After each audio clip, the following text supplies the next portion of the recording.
haciendo siesta, ¿no? Bueno, buenas tardes. Por algún milagro extraño, otro año podemos vernos aquí. El tema no es que sea de lo más agradable, porque por lo que implica, esta vez nos ha llegado la antigüedad a nosotros, nos ha cazado por el camino, ¿no? De esta manera tan penosa.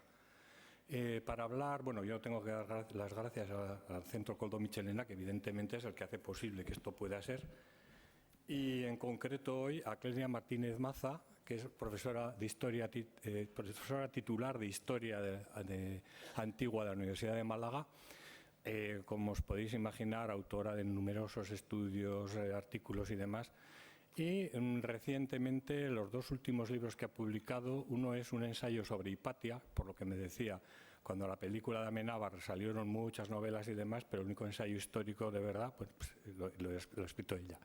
Y luego otro que a mí me parece muy sugerente, que se titula El espejo griego y tiene que ver con la mirada que los padres fundadores de los Estados Unidos echaron hacia el mundo antiguo para inspirarse pues en lo que era la democracia y otras cosas.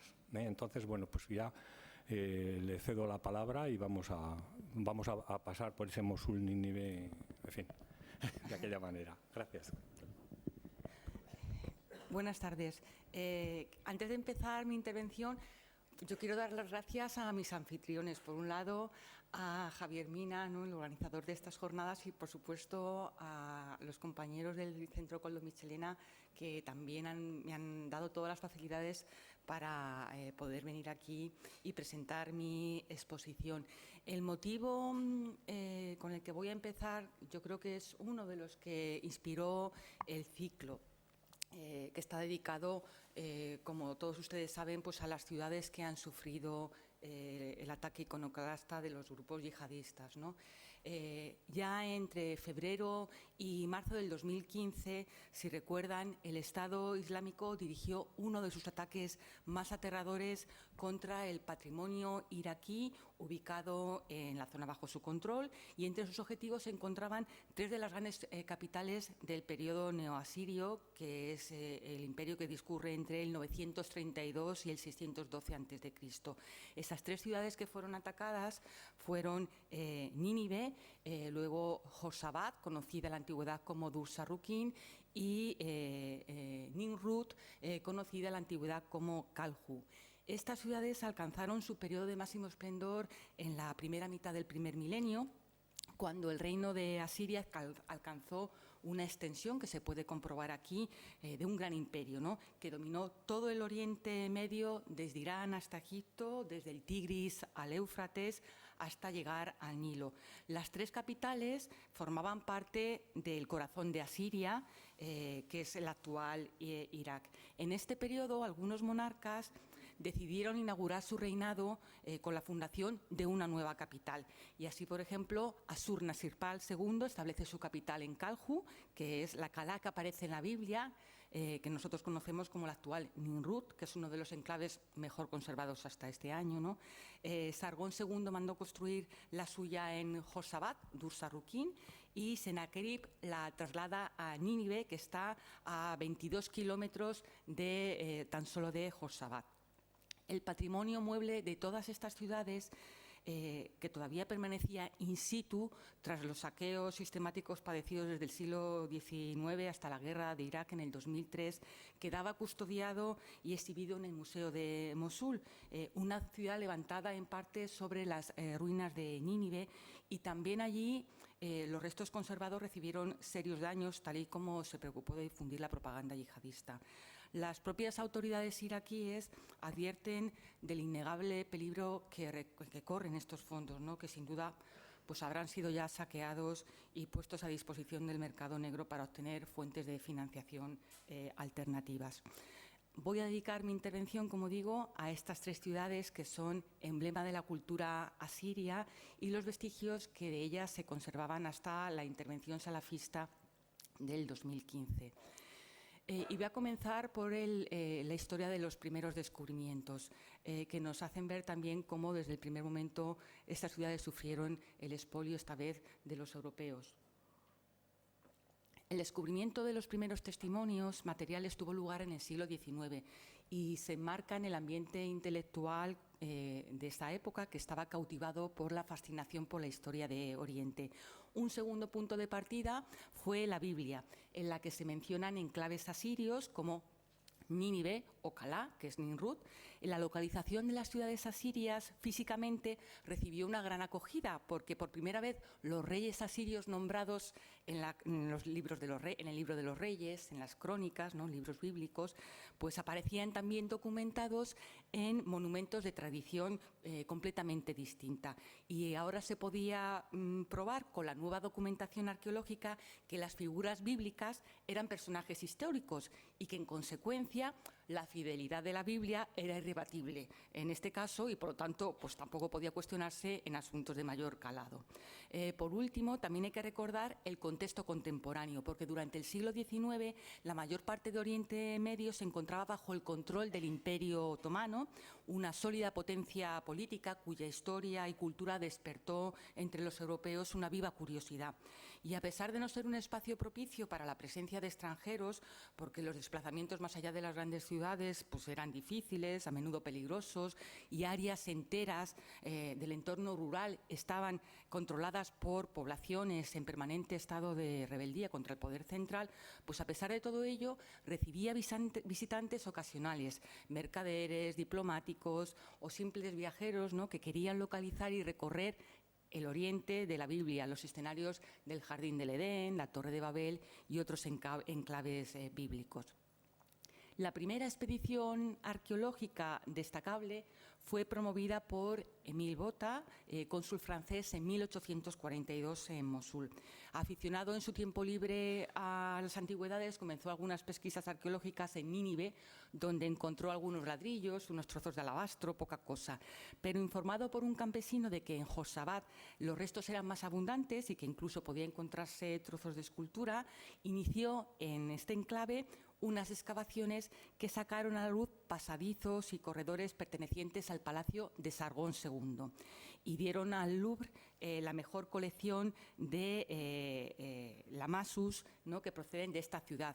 Lamassus, el nombre de este toro no reconocible, realmente son o bien toros o bien leones androcéfalos que aparecen tocados pues con una especie de casco con 3 parejas de cuernos que son el símbolo de la divinidad. Bien, tan solo se llevaron al Louvre todos los lamassus, excepto 2 que quedaron descartados porque fueron demasiado pesados. Y estos pasaron a formar parte de la colección del Museo Británico cuando en 1849 fueron adquiridos al cónsul francés. El problema del peso, que fue por lo que los franceses los dejaron, porque cada uno pesaba 16 toneladas, pesa cada uno 16 toneladas, fue resuelto cortando los lamassus en pedazos, ¿no?, en fragmentos, para hacerlos más manejables para su traslado. Las intervenciones arqueológicas que permitieron el descubrimiento de una segunda capital, que fue Nimrud, fueron iniciadas de manera sistemática por Henri Layard, que en realidad era un abogado que se dirigía a Ceilán, pero que después de pasar 2 años viajando por las zonas más recónditas del Medio Oriente, pues obtuvo un puesto en la Embajada de Constantinopla. Y en otoño de 1845, el embajador, impresionado por las descripciones que Layard hacía sobre la ciudad de Nimrud, bueno, sobre la colina, ¿no?, y sobre las posibilidades arqueológicas, pues accedió a pagar los costes de, digamos, de una excavación de prueba. Era un sitio que no estaba muy lejos de Mosul, en la actualidad forma parte de uno de los barrios periféricos de la ciudad de Mosul, ¿no? Y Layard había visitado estas colinas en 1840 y siempre había soñado trabajar allí. Layard tenía entonces, como en esta imagen, 28 años y toda la cualificación que en esos días se necesitaba pues, para poner en marcha cualquier trabajo de arqueología en Oriente. Era un hombre educado, con coraje, inteligencia, determinación, fuerza física y, sobre todo, gran experiencia en el trato con árabes y turcos, que esto era esencial, ¿no? En noviembre de 1845, y provisto en secreto para evitar las suspicacias locales de todas las herramientas necesarias, Layard bajó por el Tigris desde Mosul y al día siguiente empezó a excavar en la gran colina de Nimrud, aprovechando a las gentes, a las tribus nativas como mano de obra. No hizo falta más que unas horas para poder vislumbrar los primeros muros de piedra con escrituras cuneiformes que correspondían a las paredes de los palacios de la ciudad. Y durante las 3 semanas siguientes continuó descubriendo inscripciones hasta que el 28 de noviembre de hace exactamente 170 años, aparecieron las primeras esculturas. Y piezas muy similares se siguieron descubriendo en los 4 meses siguientes. El primer recinto palacial que Layard encontró en Nimrud fue el palacio de Asurnassirpal II, al que corresponden estas imágenes, ¿no? Están aquí extrayendo los lamassus para llevárselos, forman parte todos de la colección del Museo Británico en la actualidad, y los que todavía quedan en in situ, pues han sido los que han sido objeto de la iconoclastia del Estado Islámico este año. Ya entonces, estos lamassu provocaron una gran desazón en la población, en las tribus vecinas, en la población local, hasta el punto de que el jeque de la zona se precipitó a declarar que estas estatuas gigantescas, decía, no eran obra de la mano humana, sino de gigantes infieles. Dice, esto es uno de los ídolos que Noé, la paz sea con él, maldijo antes del diluvio. Y ante la creciente hostilidad de la población nativa contra los hallazgos, uno de los operarios fue enviado a Mosul para informar del descubrimiento de Nimrud, y el gobernador local ordenó que esos restos, con independencia de la naturaleza de los objetos allí encontrados, debían ser tratados con el máximo respeto. Y fueron extraídos y llevados a Inglaterra, ¿no? Bien, el eco de estos hallazgos que fueron expuestos en el Museo Británico tan solo 2 años después de los primeros descubrimientos, alentó nuevas iniciativas. En Nimrud, por ejemplo, Layard excavó el santuario de uno de los dioses principales, Ninurta. Y en breve tiempo también Layard inició las excavaciones en Nínive, donde en un tiempo récord localizó los restos del palacio de Senaquerib.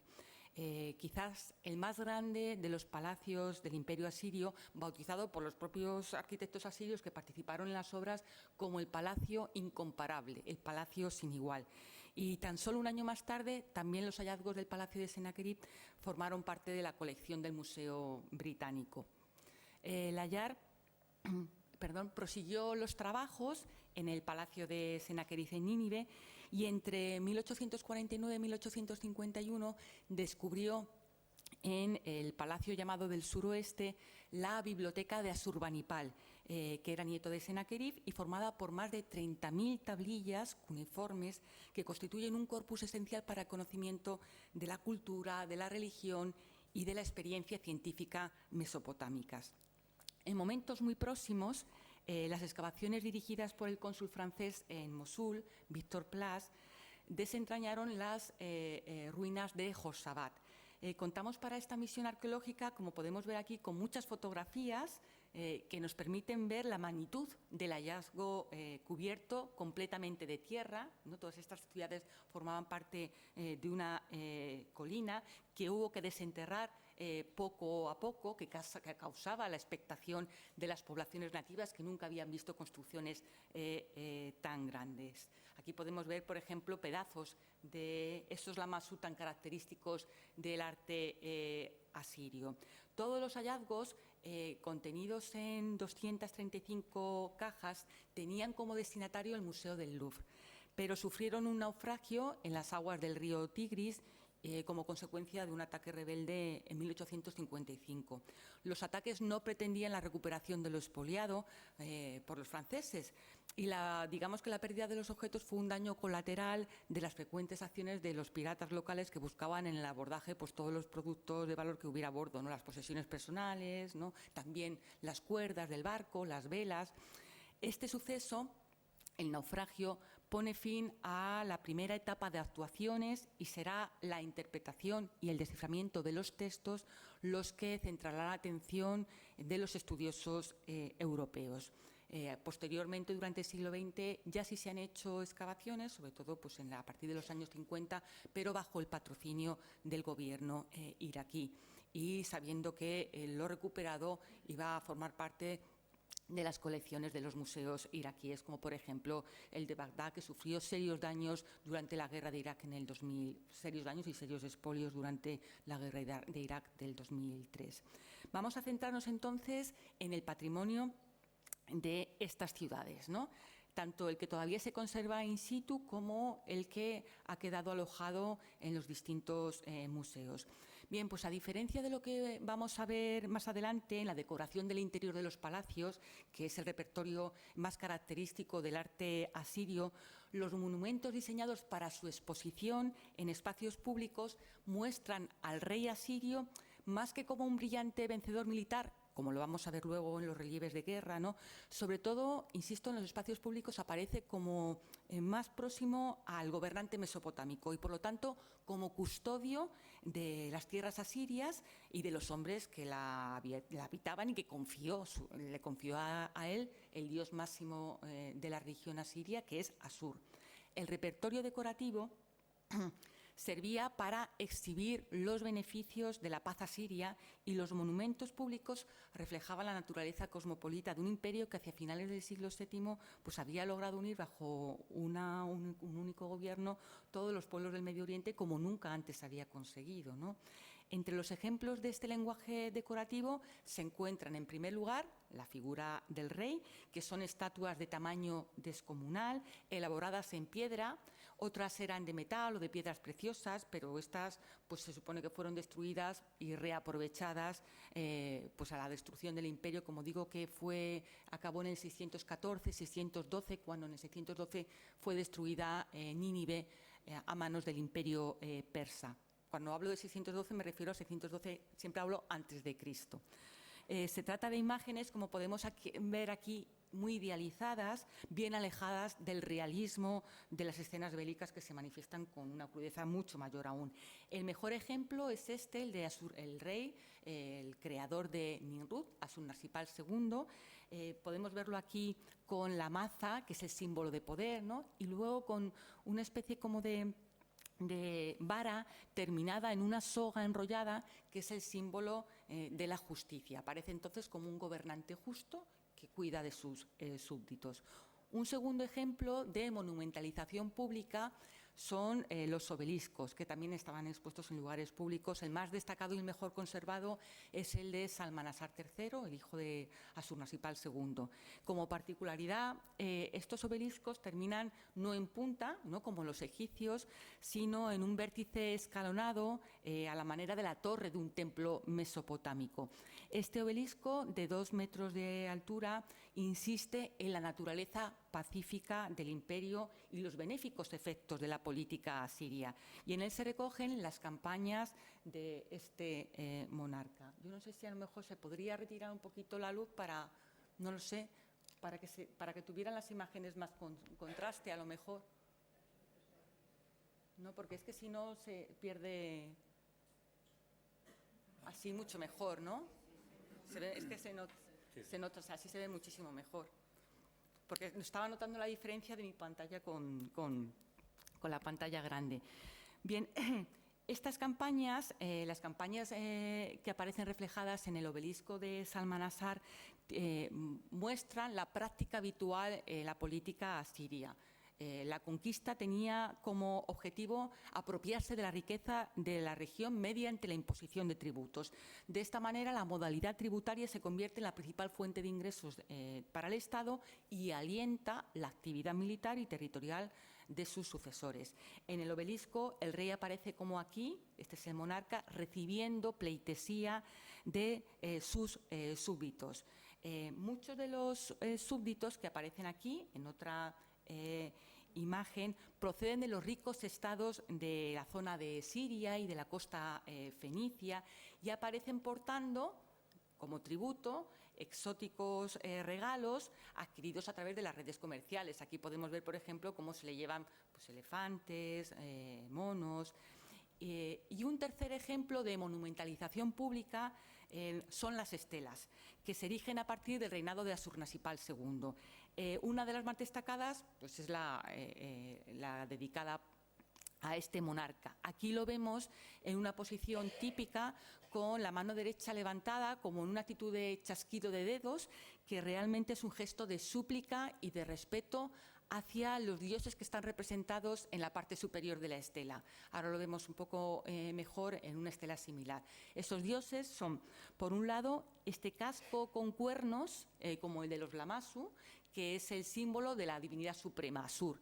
A continuación, el disco alado, que es el dios Sol, Nin, el cuarto creciente, que es la diosa Luna, luego esta especie como de líneas ondulantes bajo la forma de un vidente, que es el dios Adad, el dios de las tormentas, y por último una estrella que es Venus, que representa a la diosa Ishtar, que es la diosa del amor y de la guerra. Y luego aquí podemos ver, que el rey también lleva un collar donde aparecen también estos símbolos, ¿no? Aquí vemos, por ejemplo, a Ishtar, ¿no?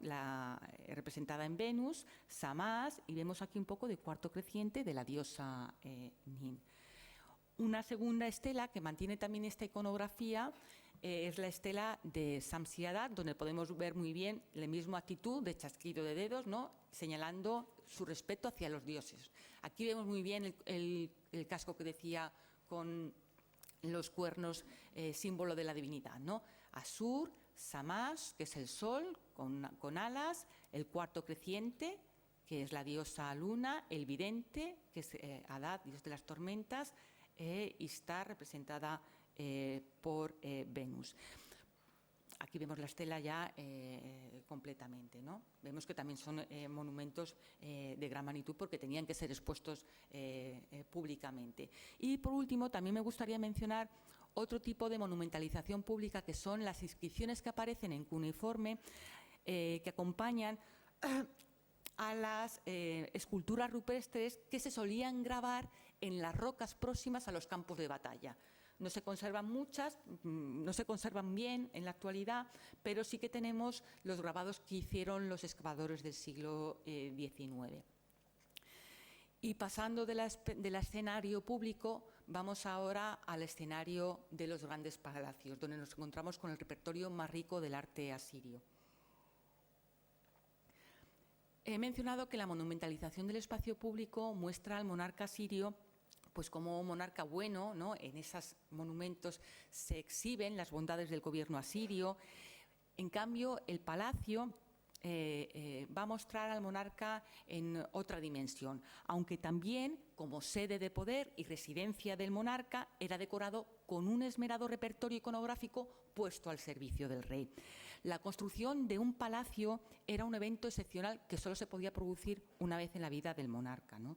Los documentos escritos muestran que el rey se interesaba personalmente por el progreso de las obras y participaba activamente en la elección de los temas, en su ubicación, de manera particular en la elección de los temas del Salón de Trono y de sus proximidades y, por supuesto, también de las estancias privadas. El diseño general era confiado a un comité que emprendía la obra bajo la supervisión real y planificaba la disposición tanto de las grandes figuras como de los relieves más pequeños. Y al menos uno de los responsables de estas tareas de organización era un experto en magia, porque se trataba de asegurar que las figuras grabadas en ella, en los muros, pues cumplieran fielmente su función protectora. Vamos a ver a continuación, de manera general, la temática de estos relieves, porque se repite en los palacios de estas tres ciudades. Entonces, los vemos de manera homogénea y única, porque es común a todos ellos, y unos relieves que en su mayor parte, como ya he recordado, pues se exhiben en los museos europeos, ¿no? Los que se beneficiaron del expolio practicado durante el siglo XIX. Fundamentalmente, el Museo Británico y el Museo del Louvre son los que tienen el mayor repertorio del arte asirio, como esta escena.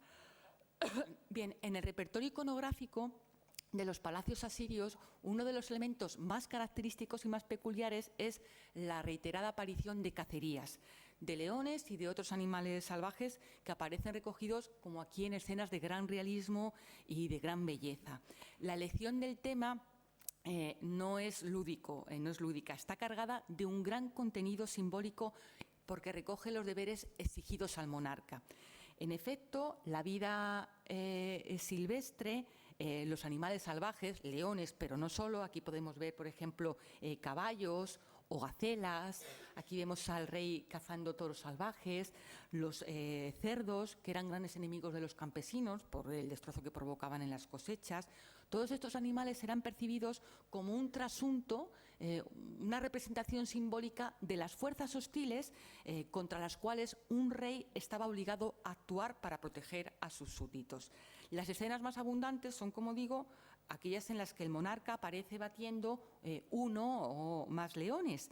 El león en esta época era un animal abundante, pero su captura y su muerte era una actividad reservada únicamente a la realeza. Aquí podemos ver, por ejemplo, pues la cacería de gacelas, aquí al rey cazando 2 leones al mismo tiempo, e incluso en la parte superior, pues al rey combatiendo cuerpo a cuerpo con un león de pie.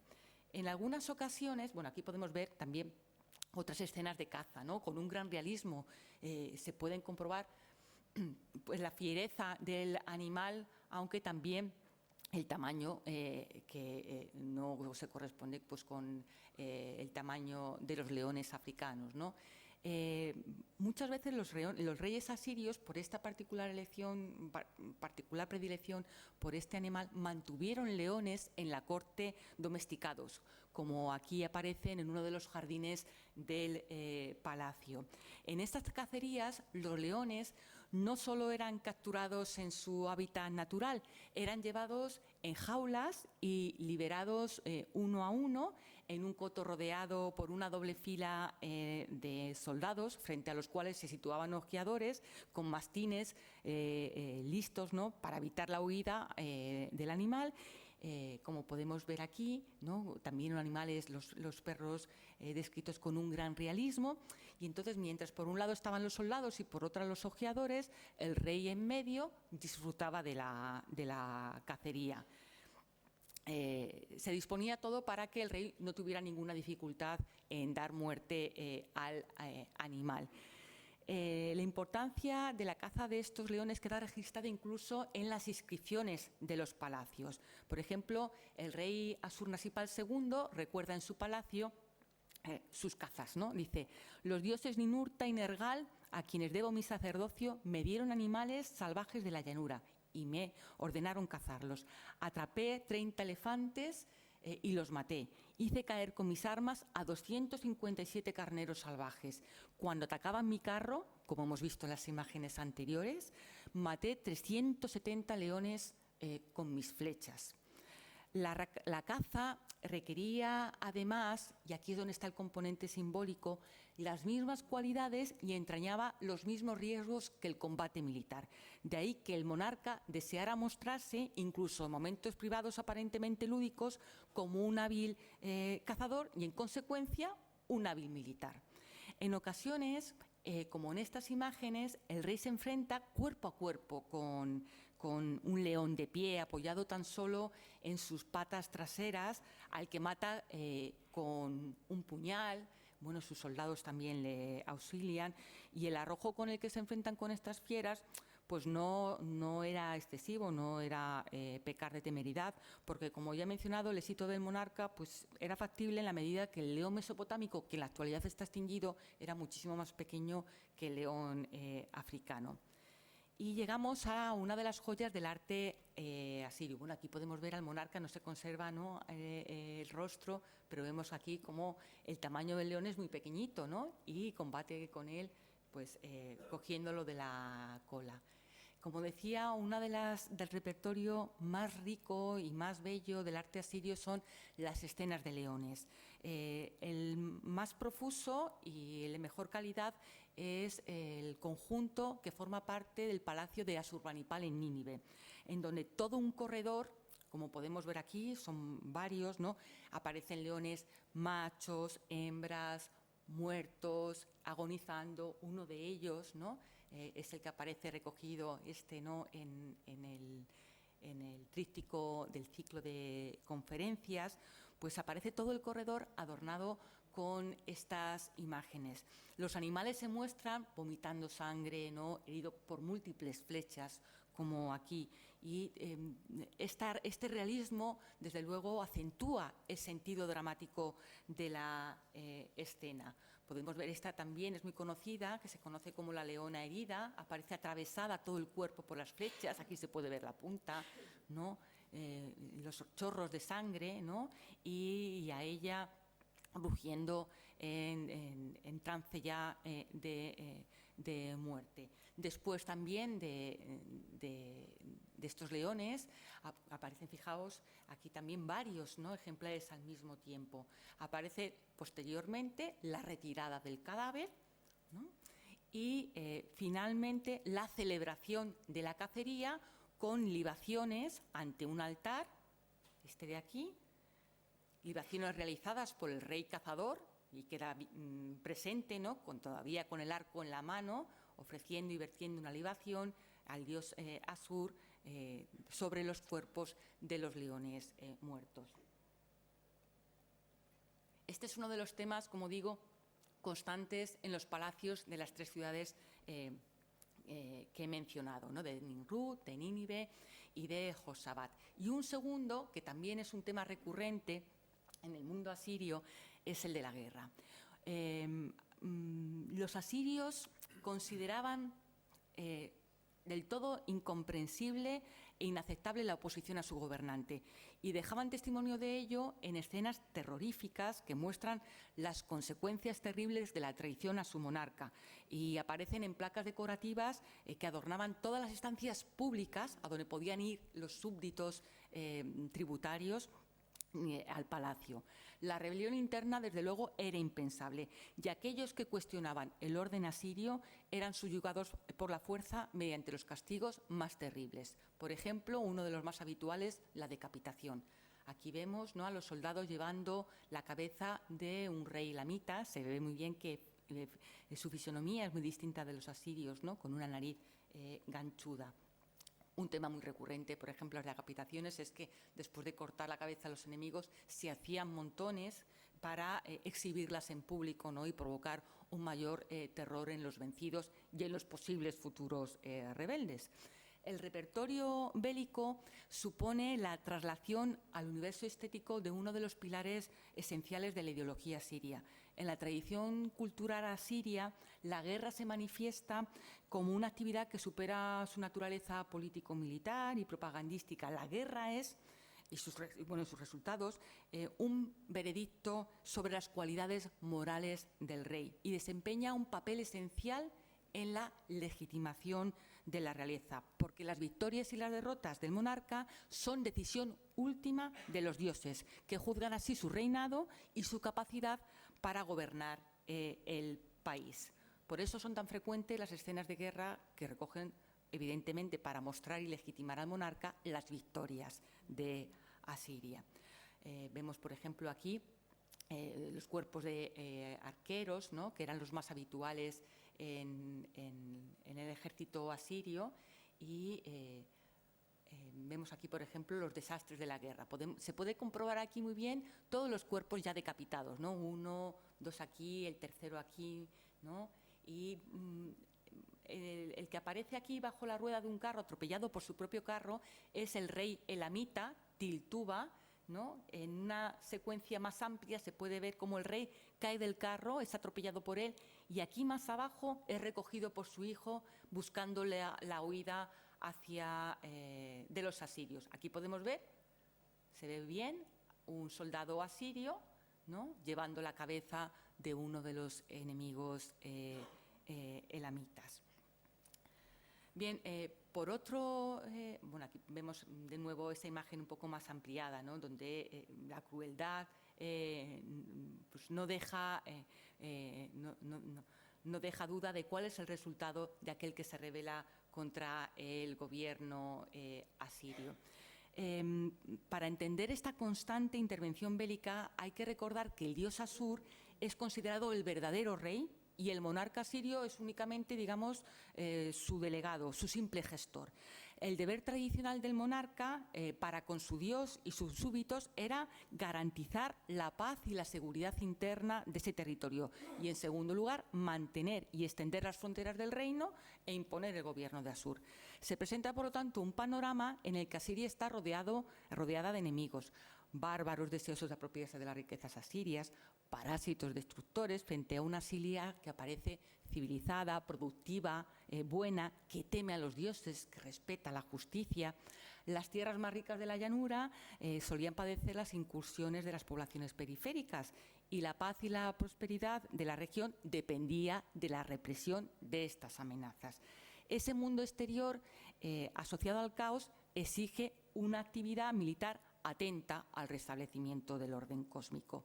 De este modo, la sumisión de los pueblos circundantes es presentada como un acto de defensa propia y de justicia. El rey es un emisario del dios y entonces tiene que ejecutar su voluntad en la tierra y por ello debe conquistar a todos aquellos territorios que aún no estuvieran integrados en Asiria. Para lograrlo, Asur, el dios, le había dotado de un poder absoluto sobre pueblos y reinos y le había nombrado el legítimo ejecutor de esa política de conquista para introducir la periferia en el orden, en el espacio productivo y fértil del imperio.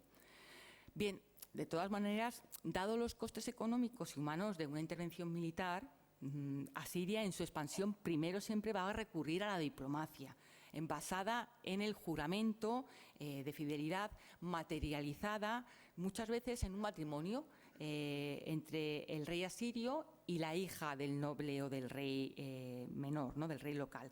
Las escenas también muestran que aquellos súbditos recién integrados que cumplen con el deber de entregar los tributos, pues son tratados con respeto, como hemos visto en el obelisco de Salmanasar, ¿no? En los demás casos, los asirios recurrieron, como aquí hemos visto, a la fuerza y la expansión va a culminar con operaciones bélicas de gran crueldad. Se trata de una modalidad de imperialismo basada en una ideología terrorífica, en la que para garantizar el éxito emplean el más fabuloso aparato militar conocido hasta entonces. Contaba con un gran número de efectivos de infantería, de caballería, de artillería y lo más destacado, sobre todo, máquinas de asedio. Aquí encontramos una de ellas. Máquinas destinadas sobre todo a destruir los muros de las ciudades asediadas.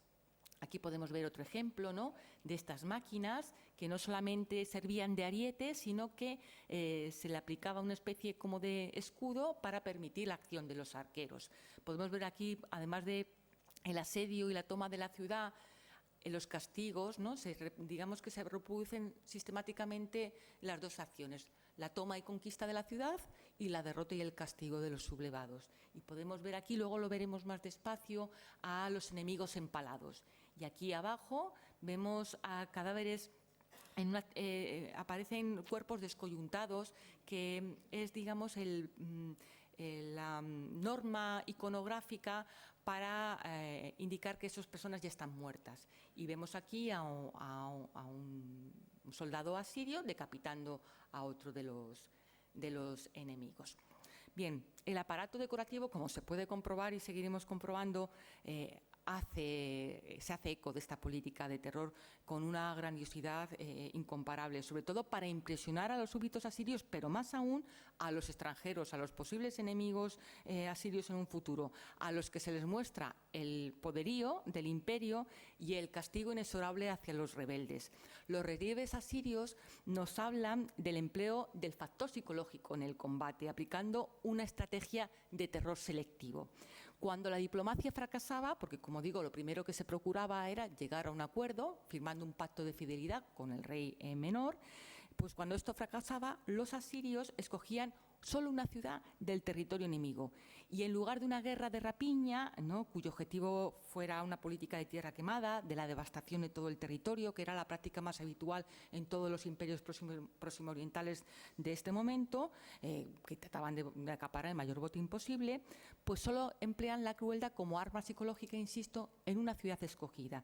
Se sitiaba la ciudad, como aquí, una vez tomada, se destruía. Aquí se ve a los soldados asirios acabando con las murallas, se le prendía fuego, como se puede ver aquí, ¿no?, en estas llamas que están representadas en las almenas, y se cometía todo tipo de actos crueles con su población. Aquí vemos a los soldados recogiendo el botín, ¿no?, y llevándose a los prisioneros.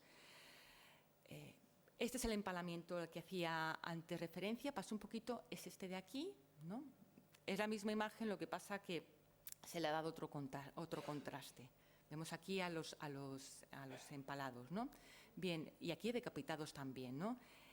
Estos actos no son aislados, no son cometidos en la locura del combate por unas tropas fuera de todo control. Por el contrario, contaban con la aprobación del soberano y del propio dios Asur, con lo cual estaban políticamente legitimadas las acciones y moralmente justificadas. En ningún momento hay signos de reprobación por estos actos crueles. Las crónicas recogen también este tipo de decapitaciones, ¿no? Como digo, la práctica cruel más habitual en el ejército asirio. Aquí vemos a los soldados asirios llevando las cabezas de algunos enemigos y detrás algunos también que han sido hechos presos y convertidos en esclavos. Mutilaciones, empalamientos, evisceración, la amputación de miembros, provocaba un terror insuperable que tenía como fin el escarmiento de los sublevados y la advertencia a los potenciales rebeldes, ¿no? Así que queda recogido aquí, por ejemplo, en los anales de Asurnasipal II, el ataque a la ciudad de Tela, próxima a Babilonia. Y dice, la inscripción procede de Nimrud. Dice, durante la batalla sitié y conquisté la ciudad, que era el primer paso. Pasé por la espada a 3.000 de sus guerreros. Transporté prisioneros junto con sus posesiones, sus bueyes y su ganado, ese botín. Quemé a muchos de los cautivos y también capturé vivos a muchos de sus soldados. De entre estos corté a algunos sus brazos o sus manos. A otros les corté la nariz y las orejas y el resto de las extremidades. Saqué los ojos a muchos soldados. Hice una pila con las cabezas, como la que hemos visto en las imágenes, ¿no?, y otra con los cuerpos, y luego colgué las cabezas en los árboles de alrededor de la ciudad. Quemé a los adolescentes de la ciudad, chicos y chicas, y arrasé, destruí, quemé y consumí la ciudad. Y el mismo suceso queda recogido en una inscripción en Tela, en la ciudad sitiada y vencida. Dice: levanté un pilar frente a la puerta de la ciudad y colgué en él a todos los jefes rebeldes y cubrí el pilar con sus pieles, o sea que los había desollado. Algunos fueron empalados y otros atados en el pilar. Corté los labios de los funcionarios rebeldes. Quemé a muchos prisioneros y a los que dejé con vida les corté sus narices, oídos, dedos, les saqué los ojos. Hice un montón con las cabezas y las colgué por todos los árboles que rodeaban la ciudad. Termina casi igual. Quemé a los adolescentes de la ciudad, chicos y chicas, y el resto de los guerreros los hice morir de sed en el desierto del Éufrates. Evidentemente, cuando estas noticias, de los círculos de empalados, de poblaciones enteras quemadas vivas en el interior de sus casas, las pilas de cabezas u otros horrores semejantes llegaban a oídos de otras poblaciones del entorno circundante de ese mismo reino, pues de inmediato se apresuraban a pedir clemencia a los asirios y rendirse sin condiciones, sin haber incluso mostrado lucha o resistencia. Y bien, una vez terminada la conquista, los asirios recogían el botín y el tributo anual de los vencidos, como hemos visto en el obelisco de Salmanasar, y efectuaban, con el fin de impedir futuras rebeliones, una práctica muy habitual que son deportaciones masivas. Únicamente afectaban a la élite, pues los hijos de los monarcas locales, los nobles poderosos, al personal altamente cualificado, pues a los escribas, ingenieros, comerciantes, artesanos. Se practicaban incluso deportaciones cruzadas en las que se intercambiaba la población derrotada de dos regiones distintas a fin de quebrar su unidad nacional y cultural, porque quedaban privadas de sus líderes, ¿no? Y una vez pacificada la región, pues la consecuencia era la pleitesía, ¿no? Se rinde pleitesía, adoración al monarca asirio, como queda recogida en estas imágenes, pues practicando la prosquínesis.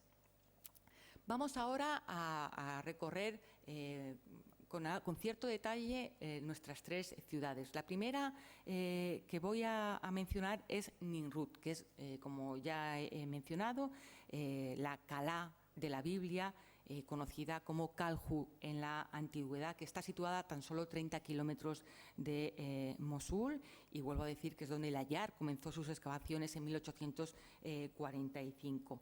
Se trataba de una localidad, cuando llegó allí Asurnassipal II, una localidad pequeña, en pleno corazón de Asiria, a poca distancia de Nínive, y Asurnassipal II decidió erigir allí su capital administrativa porque le permitía construir prácticamente una ciudad de la nada según sus deseos, sin las ataduras de las grandes capitales en las que resultaba, pues, en cierta medida obligado mostrar una continuidad con la monumentalización previa.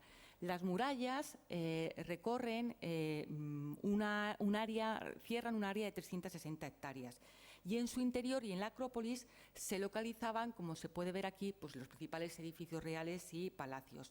La construcción se prolongó durante 50 años y tanto Asurnassipal II como su hijo, Salmanasar III, el del obelisco, fueron incorporando progresivamente edificios hasta que el hijo de Salmanasar, Sargón II, trasladó la capital a Josabad en torno al 710. Bueno, cuando terminaron las obras de construcción de la ciudad, en torno al 860, se celebró un banquete en el que participaron casi 70.000 invitados, y de ellos 16.000 eran de la ciudad. Y se conserva un relieve que recoge ese banquete y donde aparece escrito incluso el menú. Bien, a la Acrópolis se accedía, porque vemos que es una zona elevada, se accedía tras recorrer un camino empedrado a través de una puerta guardada por los lamasus. Estos no son, porque estos son del palacio de Asurnassipal, pero serían muy similares. Como vemos, son o bien toros, como en este caso, pero aquí podemos ver que son leones por las garras con androcéfalos, ¿no? Con rostro humano. Bien, estos lamasu ya anunciaban la grandiosidad interior. Una vez pasado este acceso, se llegaba a una gran plaza central que servía como eje de espacios como oficinas y estaba decorado con monumentos públicos como la estela de Asurnassipal, que hemos visto anteriormente, o el obelisco de Salmanasar. Parece que también se exhibían allí los cetros de los reyes extranjeros que habían sido derrotados, de manera que la plaza parece que estaba sistemáticamente decorada con trofeos o monumentos de naturaleza propagandística, ¿no? Y dejado atrás este espacio público, ya sí que se erguía, como vemos aquí, el gran palacio del rey, con una gran puerta central custodiada de nuevo por estos toros y leones alados. Algunos de ellos se conservan in situ. Y estos lamasu son los monumentos que han sido objeto del ataque, como podemos comprobar aquí, veremos posteriormente. El Palacio de Asurnassipal, conocido como el Palacio del Noroeste, es desde luego, hasta este año, la residencia real neoasiria mejor conservada. Y el elemento decorativo que unifica todas las estancias de este complejo, pues es el empleo del relieve, que recoge escenas relativas, pues, a lo que hemos visto anteriormente: campañas, asedios, conquista, entrega de tributos, como en este caso, ¿no? Aquí vemos la entrega, por ejemplo, de animales exóticos, porque los palacios también tenían una parte que era jardines, con un zoo, ¿no? Se recogían animales de todos los territorios subyugados y se traían para el placer del monarca. Este aparato decorativo se convierte en un eficaz vehículo de propaganda desde el momento en que el soberano se hace representar, pues, en terribles escenas militares, como ya hemos visto, mostrando una gran crueldad con los vencidos, ¿no? Con gran misericordia hacia quien se somete voluntariamente.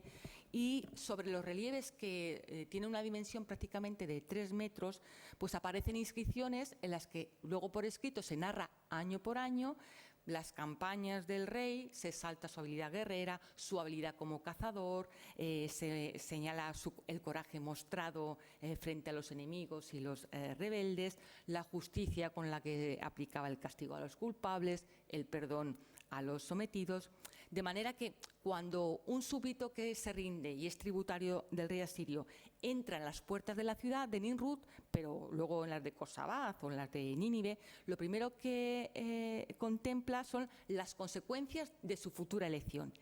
Si elige ser un leal tributario, va a disfrutar de la prosperidad y la seguridad proporcionadas por el Estado asirio. Así lo muestra la vida bulliciosa de la ciudad, ¿no? Los monumentos en donde podía contemplar pues, la justicia del monarca. Al atravesar las puertas del palacio, que es donde rinde pleitesía al rey asirio, los gigantescos Lamassu recordaban la grandiosidad del reino al que rendía pleitesía. Los cadáveres de leones, las habilidades militares del monarca y luego su reconocimiento como dominador del caos que reinaba más allá del mundo asirio. Y luego, en su camino al Salón del Trono, pues discurría por largos y largos pasillos decorados con escenas bélicas, ¿no? Aquí, por ejemplo, podemos contemplar un campamento asirio en planta. En el detalle se ve, por ejemplo, a gente preparando comida. En este cuadrante es muy curioso realizando la práctica de la estiscipina, es decir, de la observación de las vísceras de los animales para presagiar el futuro. Vemos aquí unos caballos y un poquito más adelante también se ve pues, preparando a la unidad de caballería para el combate. En estas escenas de Nimrud aparece el monarca siempre en combate, bien solo como arquero o bien acompañado de estas máquinas de asedio que son características, como digo, del ejército asirio. Ya en el Salón del Trono, pues los relieves también reiteraban el carácter imbatible del monarca mediante el relato de sus victorias militares, el asalto a las ciudades enemigas, ¿no? Aquí podemos ver los Lamassus del Museo Metropolitano de Nueva York, que son los Lamassu que presidían la entrada al Salón del Trono.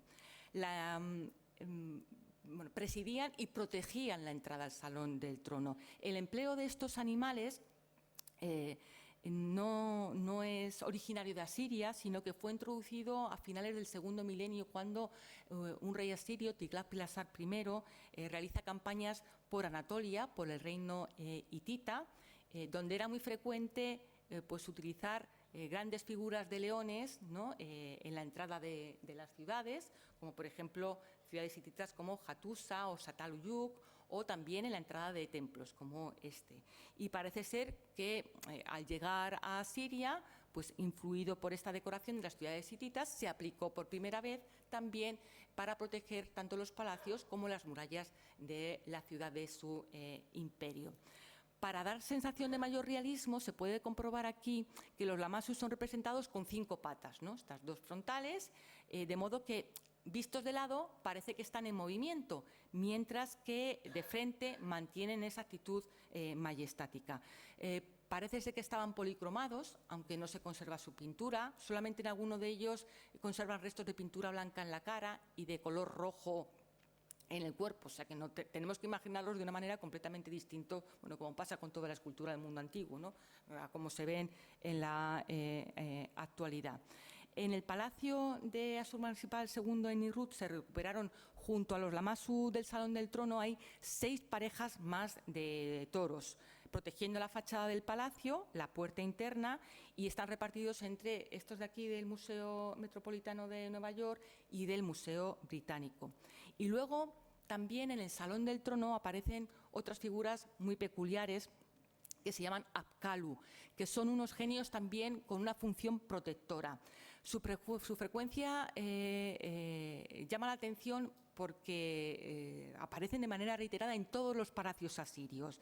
Y lo que ocurre es que su fisonomía puede variar. Aparecen bajo estas 3 formas, siendo el mismo genio. Bien pueden aparecer con cabeza humana, o bien con cabeza de águila, o bien con disfrazados o vestidos como con un cuerpo en forma de pez, ¿no? Aparecen como aquí, normalmente en todos ellos, con una cubeta en la mano. Se supone que es un cubito para llevar agua a lustrar, para purificar las estancias y, por lo tanto, para garantizar su carácter protector, ¿no? Aquí podemos ver uno de estos genios, vemos su carácter divino, ¿no? Por esos cuernos con los que aparece tocado en la cabeza. Y los más peculiares son estos que tienen forma, como digo, de de pez que incluso aparecen en la glíptica, ¿no? En los sellos asirios. Todos ellos, o gran parte de ellos, además de llevar una cubeta, llevan como una especie de piña, se ha podido ver anteriormente, que se supone que es la flor macho empleada para fecundar las palmeras. De hecho, en todos ellos aparecen en esta actitud como de fecundar una flor, ¿no? Ya sean con cabeza, ya sean androcéfalos estos espíritus o ya sean con cabeza de águila, siempre aparecen con una cubeta en una mano y con una piña en la siguiente. Ay, no sé qué ha pasado aquí.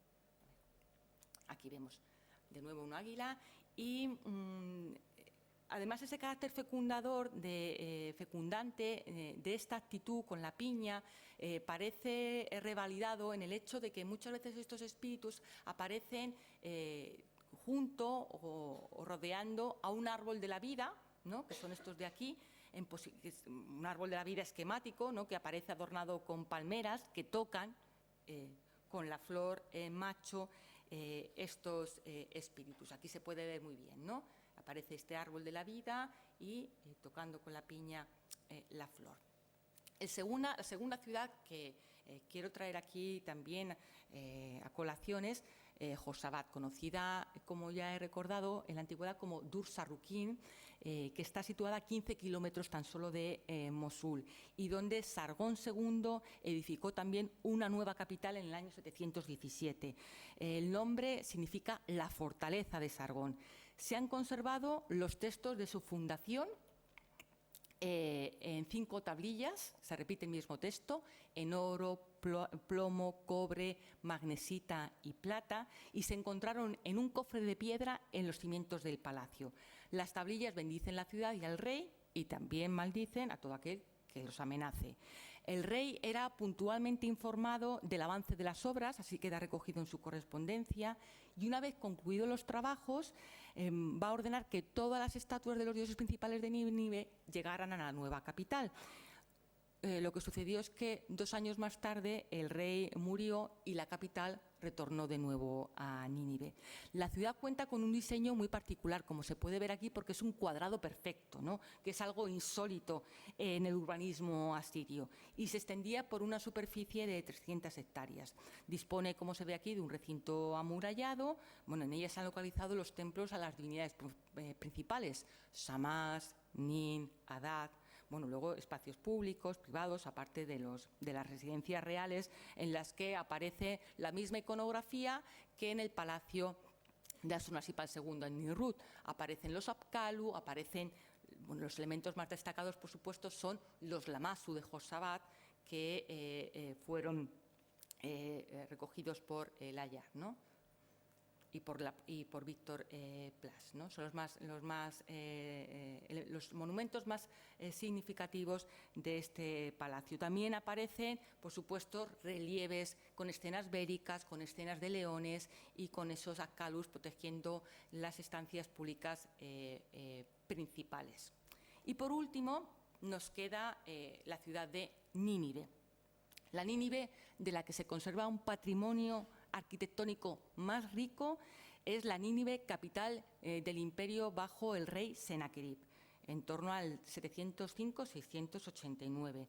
Siguiendo los usos habituales de la monarquía siria, lo primero que hizo el rey al asumir el trono fue pacificar su territorio y luego dirigió su atención a la creación de una nueva capital, de la que se conservan parte de sus murallas, que se supone que han sido las que han sufrido pues el ataque del Estado Islámico, ¿no? Que por lo menos ha difundido el propio movimiento yihadista, que había utilizado bulldozers y explosivos para acabar con estas murallas. Bueno, esta parte es de reconstrucción moderna, y esto que se conserva aquí son las murallas de tiempos de Senaquerib. Senaquerib, por lo tanto, abandonó la sede anterior que su padre Sargón II había establecido en Josabat, ubica la nueva capital real en Nínive y allí construye un palacio que ya he mencionado, que los propios constructores mencionaban con el apelativo de el incomparable, el palacio sin igual. De hecho, se trata de un palacio que tiene 71 puertas y la decoración de todo el escenario real reiteraba la función del recinto como centro de poder, desde luego. Sennacherib ansiaba convertir no solo su palacio, sino toda la ciudad en un enclave que tuviera un esplendor conocido en todo el Oriente. Y para ello no solo se preocupó pues, de la construcción de ricos palacios, sino que inició obras públicas orientadas al embellecimiento de toda la ciudad. Por ejemplo, aseguró los suministros de agua desde los montes Zagros, que están a 40 kilómetros, mediante acueductos, canales excavados en la roca, y gracias a este aporte hídrico pues va a permitir que la ciudad se adornara con jardines, huertos, árboles frutales. De hecho, hay algunos autores que identifican los jardines colgantes de Babilonia realmente con la Nínive de tiempos de Sennacherib. Y en el palacio pues, se mantienen los elementos tradicionales de la iconografía asiria, como los lamassu, también en las puertas. Esto no se ve muy bien, pero se pueden hacer una idea de que realmente el palacio estaba decorado y policromado por completo, en una fisonomía completamente distinta a la que nosotros tenemos en la actualidad de este escenario, ¿no? Entre los habituales relieves bélicos que decoraban los palacios asirios y que hemos visto anteriormente, yo quiero destacar de manera particular el asedio y la toma de Laquis, que es una ciudad perteneciente al reino de Judea, que tras protagonizar una revuelta recibió una lección muy cruel a manos de Sennacherib en el 701. Los grabados de El Ayar, como este, permiten seguir los relieves porque, salvo algunos fragmentos, se encuentran en muy mal estado de conservación. Aquí podemos ver este campamento asirio. Es el campamento del ejército asirio del que sale el monarca en el carro. Aquí podemos ver en detalle ya el natural ese campamento. Estos son, como digo, pues, los grabados que permiten el seguimiento de esta campaña, y aparece descrito el asedio y toma de Laquis pues, con las habituales técnicas del arte asirio, ¿no? Una acción telescópica que permite ver todo el escenario, una descripción simultánea de todos los acontecimientos, porque aparece la toma de la ciudad, los proyectiles que se lanzan desde arriba, desde las murallas para protegerse del ataque asirio. Aparece, por ejemplo, aquí estas máquinas de asedio para romper las murallas, y al mismo tiempo que se describe el ataque, podemos ver aquí a la población huyendo. Vemos también el castigo a los vencidos con el empalamiento, y en otra imagen aquí podemos ver también la recogida del botín una vez sitiada. En esta imagen se puede también comprobar muy bien. Estas son las imágenes naturales. No se puede ver esa máquina de asedio que antes mencionaba aquí, con ese ariete grande destinado a destruir las torres, ¿no? Y aquí vemos a la población huyendo a toda prisa. Otra máquina de asedio de Laquis, y por último, después del combate, pues solo queda la entrega de prisioneros, el castigo, ¿no? Podemos ver aquí, por ejemplo, la decapitación de alguno de los prisioneros, ¿no? Y la pleitesía, ¿no? Debida al monarca una vez vencidos. Podemos ver aquí, esto sería un tipo de suplicio. Algunos autores suponen que estaban despellejando a estos prisioneros, ¿no? Aquí vemos el empalamiento de otros prisioneros, la decapitación, característica que hemos visto antes tantas veces, ¿no? y colocando las cabezas en pilas. Aquí los cuerpos son escenas de una gran crudeza por el realismo con el que están realizadas, ¿no? Y aquí el traslado de los prisioneros, la huida de los vencidos, y por último vemos aquí a los enemigos inclinados hacia el monarca. Pues aparte de estas escenas bélicas, lo particular que tiene el Palacio de Sennacherib, y uno de los elementos más llamativos, es la temática seleccionada para el Salón del Trono, que en lugar de mostrar pues, escenas de victoria del monarca sirio, va a recoger con detalle esto, que es los trabajos emprendidos para esculpir y trasladar un lamassu desde las propias canteras hasta el palacio. La acción se puede ver aquí, bueno, aquí se ha recortado el bloque y aquí ya se está esculpiendo el lamassu, se pueden ver las patas, ¿verdad? Y aquí el monarca supervisa toda la escena en un carro tirado por hombres. Y según aparece luego en el relieve, como se puede comprobar, pues está en un mal estado de conservación. Vemos al Lamasu tirado por sogas y se puede ver un poquito la barca donde es trasladada por el Tigris, ¿no?, hasta llegar a Nínive. Bien, para terminar, me gustaría hacer una breve reflexión acerca de los ataques que han sufrido estas ciudades y su patrimonio monumental. Tras las destrucciones iconoclastas del Estado Islámico,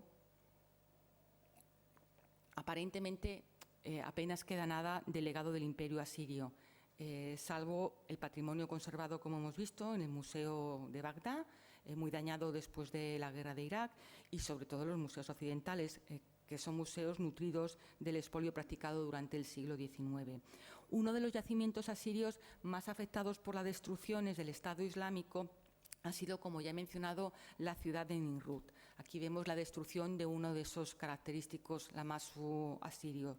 En marzo de 2015 se usaron bulldozers y explosivos para derruir los escasos restos escultóricos de carácter monumental que permanecían in situ, como estos lamasus, que fueron aniquilados por su naturaleza blasfema, mientras las placas de relieves que permanecían en el yacimiento también fueron desgajadas y seccionadas en fragmentos más pequeños, esta vez con el propósito no de destruirlas, sino de encontrar compradores en el mercado negro.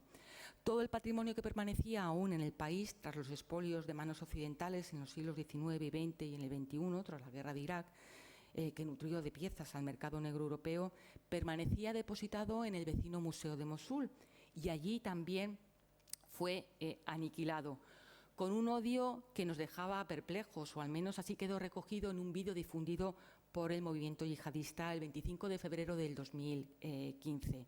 Acompañaba a estas imágenes una proclama leída que justificaba semejante acto. Decían: eran ídolos y estatuas adoradas en el pasado en lugar de Alá. Y decía la proclama: emulando la acción del profeta que destruyó los ídolos con sus manos desnudas en su viaje a la Meca, seguimos las órdenes de nuestros profetas y arrojamos estos ídolos y los destruimos, como así lo hicieron los seguidores del profeta, mucho después, cuando iniciaron la conquista.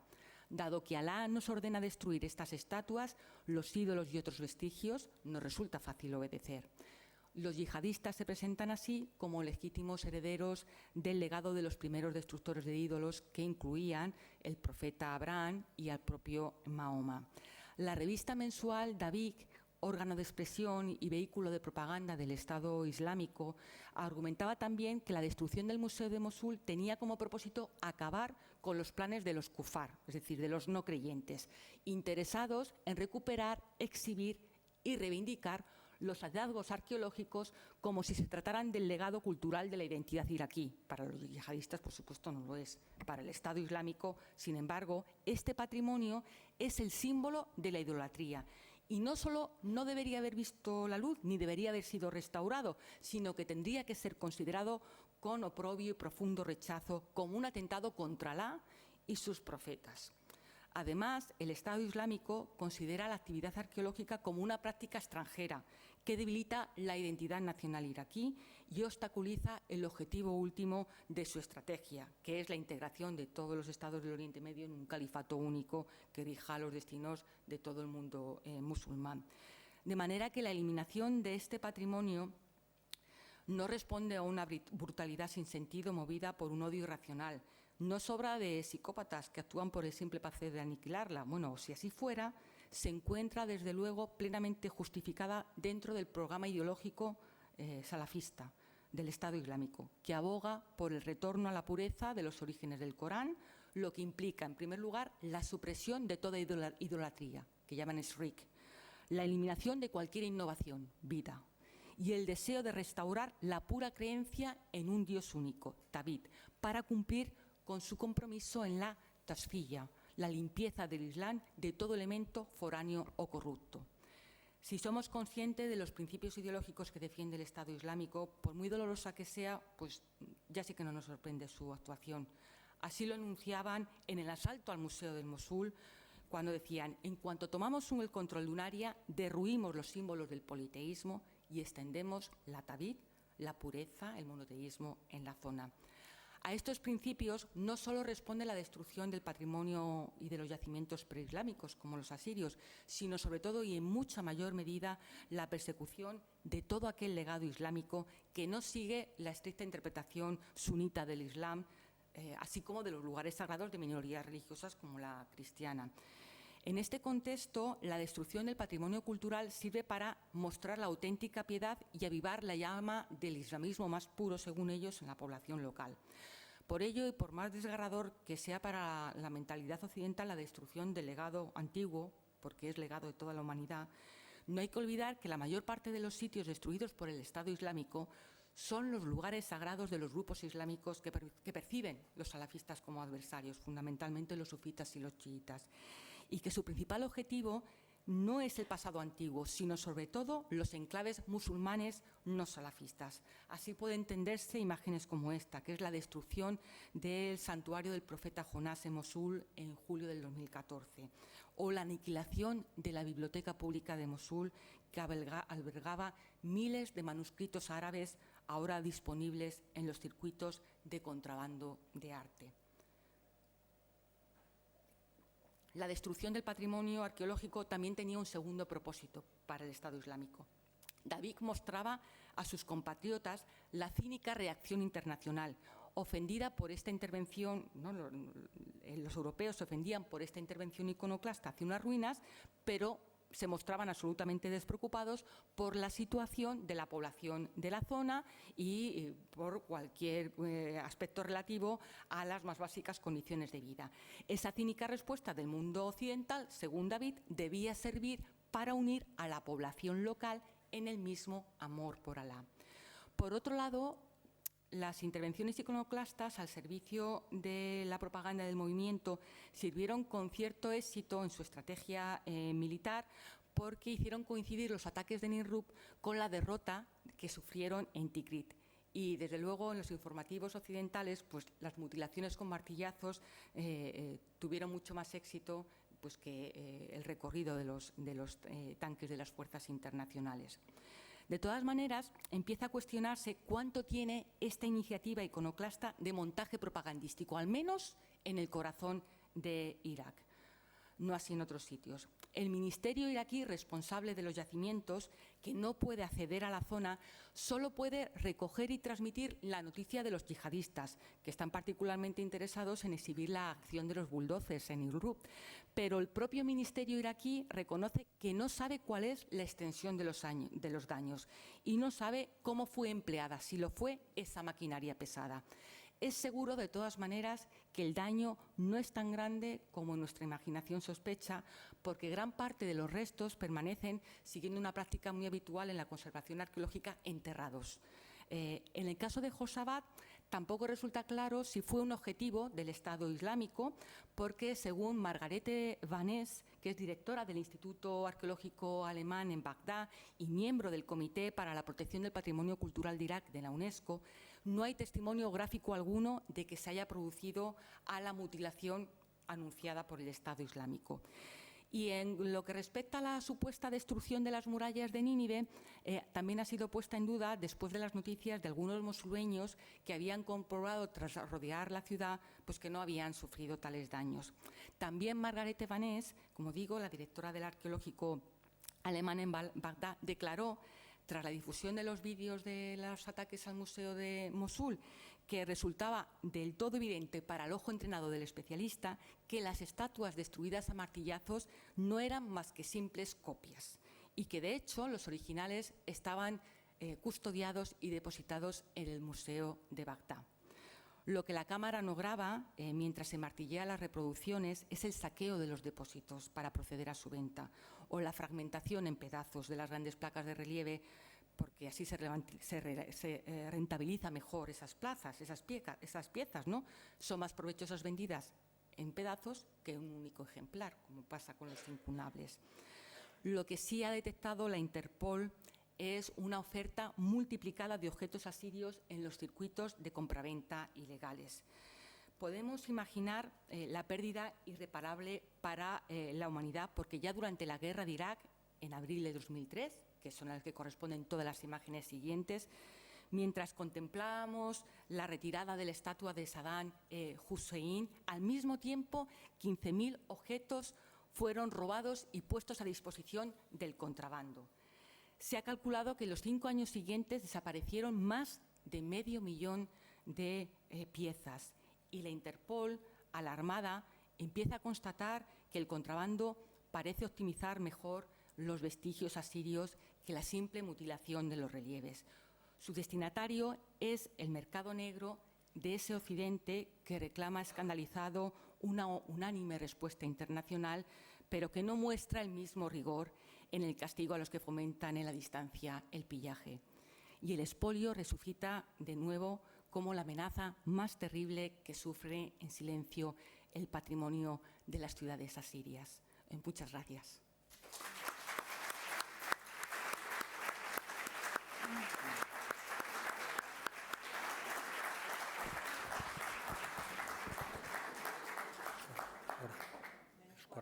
Bueno, tenemos un cuarto de hora más o menos para aceptar intervenciones, comentarios, preguntas o lo que queráis.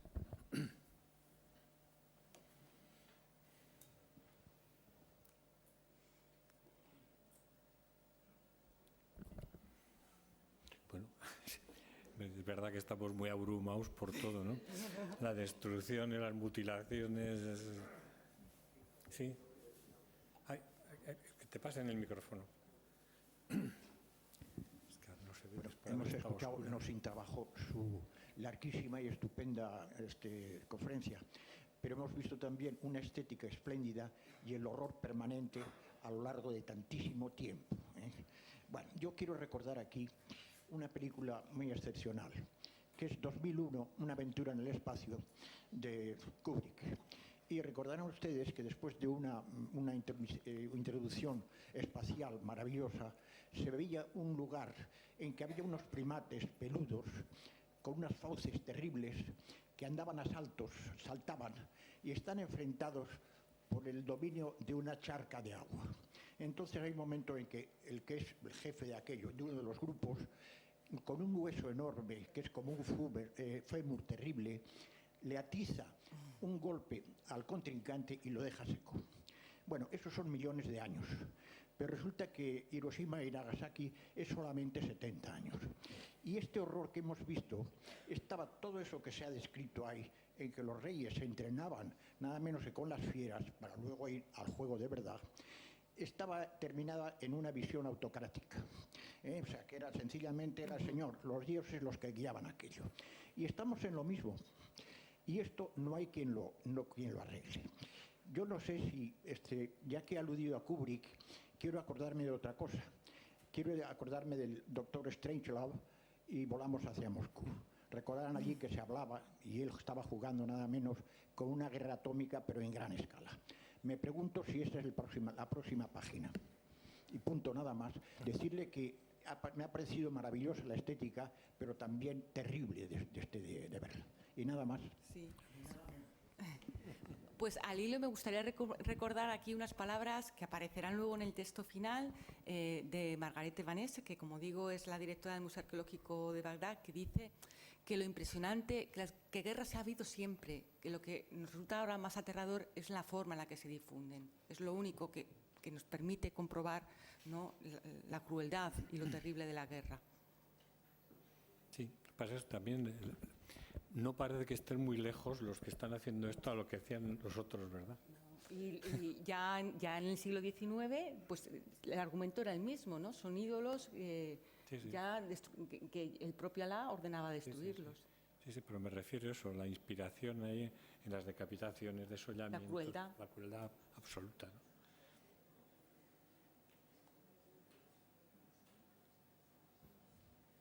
Sí, hay sí está, sí.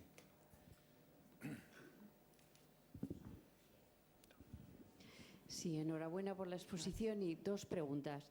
Una, me ha parecido ver en dos veces que has enfocado unos relieves, unos bajorrelieves, un símbolo zoroastriano.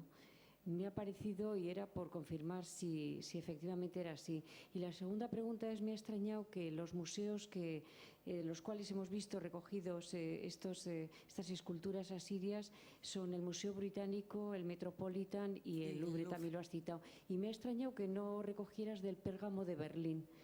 Me gustaría que me contestaras a estas dos preguntas. Sí. Gracias. Empiezo por la segunda. Ha sido fruto de la labor de criba que he hecho esta mañana, porque tenía el doble de diapositivas.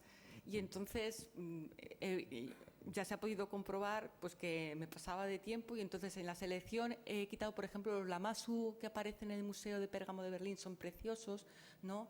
Y además están muy bien conservados, pero he preferido traer aquí pues, los más conocidos, ¿no? Los que tienen mayor renombre, sobre todo porque son el símbolo del protagonismo que tuvieron las acciones de franceses e ingleses en esa labor del siglo XIX, ¿no? Como reflejo de las intervenciones de ese momento. Y con respecto a tu primera pregunta, no es extraño, no es exactamente un símbolo zoroastriano, pero sí que tiene influencia en la medida en que el zoroastrismo tiene un componente fundamentalmente oriental, ¿no? Y surge en ese territorio. Y entonces se nutre de todo el conocimiento científico, matemático y sobre todo astronómico que aparece para el periodo contemporáneo, ¿no? Para la segunda mitad del primer milenio, aparece recogido tanto en Babilonia como en Nínive. Entonces recoge esa influencia y la reinterpreta ya dentro de su propio lenguaje, le da un significado diferente, pero la iconografía es exactamente la misma.